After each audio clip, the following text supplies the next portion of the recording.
Оразаның парыз болу шарттары. Біріншіден, мұсылман болу. Ораза мұсылмандарға парыз, сондықтан жаңа мұсылман болған жандарға өткен жылдардағы ораза тағы да басқа ғибадаттарының қазасы керек емес. Дінге жаңа кіргендердің бейне бір жаңа туған сәбидей барлық күнәсі кешіріледі. Құранда Аллах тағала Мұхаммед күпірлік еткендерге егер олар жамандықтан тыйылса, өткен күнәлары кешіріледі. Ал егер олар қайталаса, сонда өткендегілерінің де үкімі орындалады деген. Екіншіден, балиғат жасында болуы және де ақыл есі түзу болу. Бала мен ақыл есі ауысқан, талып қалған адамға ораза ұстау парыз емес. Бұлардың санасы толық болмағандықтан мұндай әмір оларға жүктелмейді. Пайғамбарымыз саллаллаху алейхи уассалам былай дейді: үш адамға қалам жазылмайды. Балиғат жасына жетпейінше балаға, ақыл есі түзу болғанға дейінгі ақылы кеміске, оянғанға дейін ұйқыда жатқан адамға, яғни сана аса маңызды. Аллахтың әмірі саналы жандарға келген. 7 жасқа кірген кезең оразаға күші жететін қыз бала мен ер балаға ата-анасы ораза ұстатып үйрету керек. Мақсат балаларды оразаға баулу.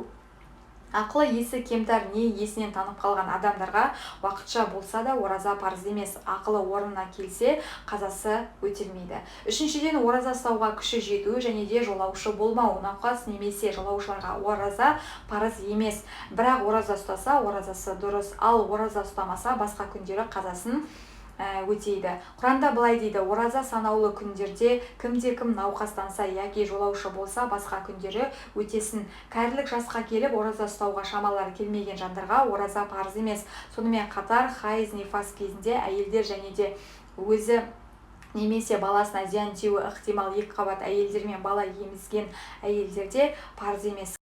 Кәрі адамдар ораза орнына фидия береді. Олар оразаның қазасында өтемейді. Жолаушыға келсек, ол 90 шақырымнан астам жерге жолаушылап шықса, жолаушы саналып ораза ұстамауына рұқсат. Бірақ кейін ұстамаған күндерінің қазасын өтейді. Оразаның дұрыс орындалу шарттары. Біріншіден, хайыз бен нифастан таза болу. Хайыз бен нифас жағдайындағы әйелдер уақыты өткеннен кейін оразаның қазасын өтейді. Бірақ бір адамның түнде немесе күндіз жүніп күйінде болуы ораза ұстауына кедергі емес.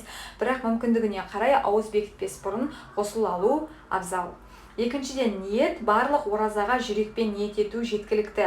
Бір адам түн жарымында ертеңгі күннің ораза екенін біліп, бұл айда ораза ұстайтынын жүректен өткізсе, немесе сәреге тұрса, бұл ісі оразаға ұстауға ниет саналады. Бірақ тілмен айту мәндіп, ұнамды.